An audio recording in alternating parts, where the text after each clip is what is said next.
चलो बेटा कमेंसलिज्म को समझते हैं और उसके एग्जाम्पल्स को भी। कमेंसलिज्म एक ऐसा टाइप ऑफ इंटरेक्शन है जहाँ पे एक व्यक्ति का फायदा होता है और एक व्यक्ति का ना ही तो नुकसान और ना ही फायदा होता है। ठीक है, तो इसका मतलब क्या है? एक व्यक्ति का फायदा, एक व्यक्ति का कुछ भी नहीं, फालतू। So it is a type of interaction in which one is benefited while the other is neither benefited nor harmed. ठीक है, अब उसके बाद एग्जाम्पल देख लो। एग्जाम्पल है epiphyte on mango tree.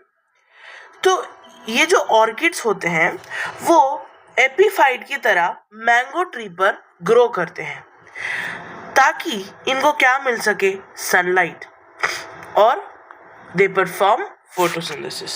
So orchid grow as epiphyte on mango branch as to come in exposure to sunlight to perform photosynthesis.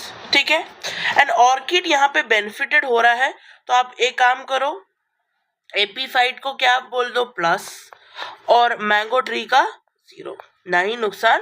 So commensalism, I guess it is clear है ना। तो मैं बार बार बता रही हूँ कि orchid grow as epiphyte on mango tree in order to get exposure to sunlight so as to perform photosynthesis.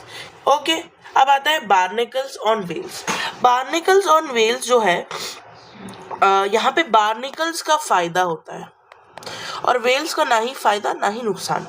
सो पहले तो बार्निकल का बेनिफिट क्या क्या है कि barnacle gets shelter from whale, transportation from whale, protection from predators. Whale is neither harmed nor benefited. समझ गए? तो क्या क्या है? ट्रांसपोर्टेशन, वो उसके ऊपर बैठ जाता है, वेल के ऊपर ये बार्निकल बैठ जाता है और ये पूरा घूमता है, ट्रांसपोर्टेशन। या फिर एक फ्री राइड बोल दो, ठीक है, फ्री राइड, और उसको क्या है? शेल्टर मिल रहा है, एक घर मिल रहा है उसको, और ऑब्वियसली इतना बड़ा वेल से सब डरता है, तो प्रोटेक्शन फ्रॉम प्रीडेटर्स। ठीक है बेटा। अब उसके बाद आता है कैटल ई ग्रेड और कैटल।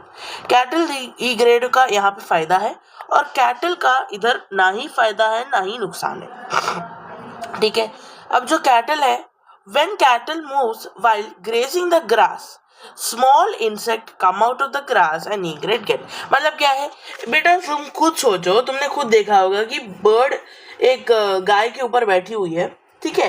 अब वो बर्ड क्यों बैठी है?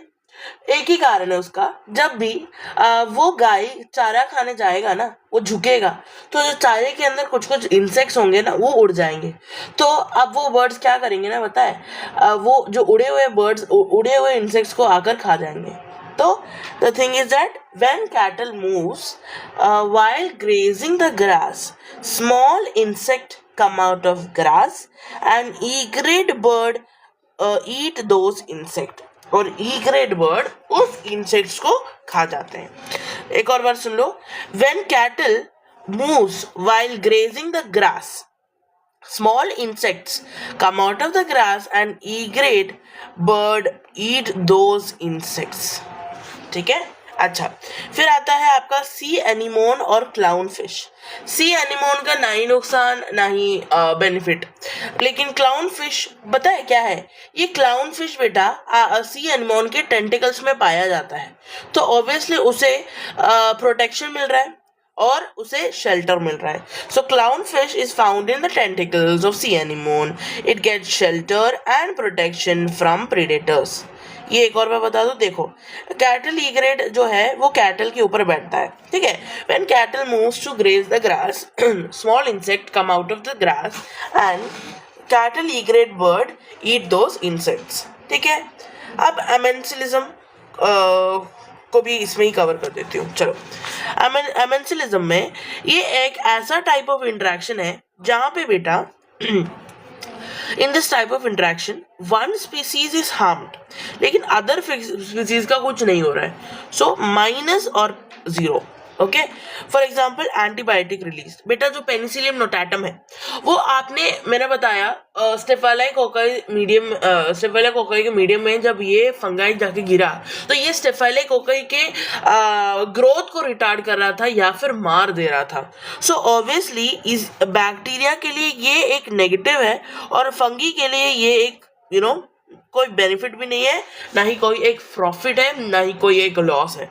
So antibiotic release from the fungi penicillium kills antibiotic release from fungi penicillium kills bacteria. तो बैक्टीरिया का तो जीवन ही मर गया बेटा है. तो इसके लिए तो negative, and this antibiotics that is release from the fungi के लिए पॉजिटिव. ठीक है, थैंक यू.